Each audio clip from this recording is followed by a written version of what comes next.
Hey everybody, Sean from MediaAssault here. And this week I wanted to take a look at another of the films that I picked up during my Hollywood Video DVD haul back in July. I did already do a review of Man-Thing, which I picked up then, which, if you remember, was awful. But I had higher hopes for this week's movie, which is Alien Trespass. And this is sort of an homage to 1950s science fiction films. And I was looking forward to it for a number of reasons. Number one is that it's directed by a guy named R.W. Goodwin, my bad. And he was a producer and a writer on the X-Files back in the 90s. And I figured, okay, well, if he's doing an homage to 1950s science fiction and he's got a pedigree of current science fiction, he probably knows his stuff, and this should be at least entertaining. It kind of falls flat, and I'll tell you why in a second. What this film is supposed to be is sort of an actual 1957 science fiction film. There's an introduction at the beginning on the DVD which sort of sets the stage that this is a lost print of a 1957 film that was set on a shelf because of a dispute between the star of the film and the owner of the studio. And it was only now that they found this print when they were tearing down some buildings, and they decided, okay, now we can show it. So it's supposed to be an actual 1957 film. It's immediately obvious from the opening shots that it's not, because it uses CGI. And I was doing some reading about R.W. Goodwin's intentions of this film, and this was supposed to be inspired by films like War of the Worlds from 1953, and It Came from Outer Space, and Day the Earth Stood Still from the early 50s. I can see where it has its roots in that type of film, but it misses the mark on a number of levels. In terms of the dialogue, it's too contemporary, and it's obviously trying to be like the 1950s films. So there's a lot of sexist references to girls, calling them toots and honey, and all the guys are trying to make out with their girlfriends, and there's references to Edsel, like it's gonna last forever. It's just like, okay, how many things can we put in this film to make it seem like we're talking in the 1950s? That falls flat. The film doesn't work as a comedy because it isn't funny. Straight up, there's nothing funny in this movie. Unless your sense of humor is extremely bland, I don't think you're going to laugh at all at this film. You can't even laugh at it as a parody of science fiction films from the 50s because it's not sufficiently schlocky or campy.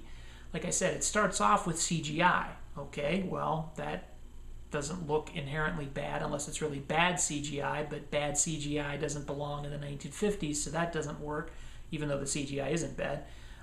The one alien in this film called the Goda, which it may have a stupid name, and it looks appropriately schlocky, but there's not enough of it. It's the only schlocky thing in the film in terms of special effects, so that doesn't work. The acting isn't bad. It isn't intentionally bad, nor is it very good. It's just adequate. So you can't laugh at the acting.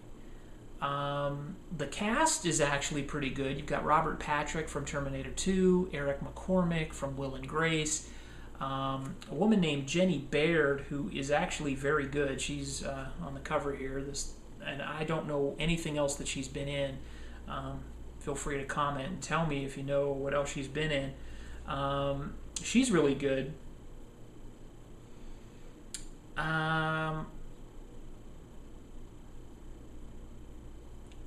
And I don't know. It boasts itself as a new cult classic, but I doubt very seriously that any traction is going to be found in that claim. Honestly, For 84 minutes, I was bored. And I am a big fan of 1950s science fiction films. It's not a parody. It's not really, doesn't do any justice in terms of trying to be an actual 1957 film. It looks too good and too contemporary to pull that off. It just doesn't work on any level. It's just boring, straight up. One thing that's interesting about it, and the only thing that really caught my attention in the entire running time of this film, was seeing Jonathan Young, who, if you ever watch a TV series called Sanctuary, a science fiction horror kind of combo TV show that I recently started watching, he plays Nikola Tesla in that film. He plays a small character called Lloyd. He's only in this film for about 10 minutes, but that's the only thing that really piqued my interest in the entire running time of this film, was seeing him on screen and going, hey, I know that guy. And then he's gone, and then my interest level kind of tanked. So, pass on Alien Trespass. Even again, for 75 cents, I still wouldn't buy this if I had a chance to do it again. Just let it go. So that's big thumbs down for Alien Trespass. I'd probably give it a 2 out of 10. And like I said, it doesn't work on any level. It's not funny. It's not a parody. It's not schlocky enough to be so bad it's good. And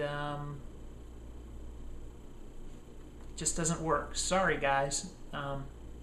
If you really want to see how funny 1950s science fiction can be, then go and watch the original 1950s science fiction films. Hey, I could recommend The Giant Claw. You will laugh uncontrollably while watching that film. And that one was made, I'm hoping it wasn't made completely seriously, but it's a hell of a lot more funny than Alien Trespass. So, a hell of a lot more funny. It's a hell of a lot funnier than Alien Trespass. Anyway, pass on Alien Trespass. Thanks for watching. Check out all my other videos here on MediaAssault, here on YouTube, and be catching you sometime soon. So, thanks for watching. Subscribe, comment, rate, big thumbs up. See you later.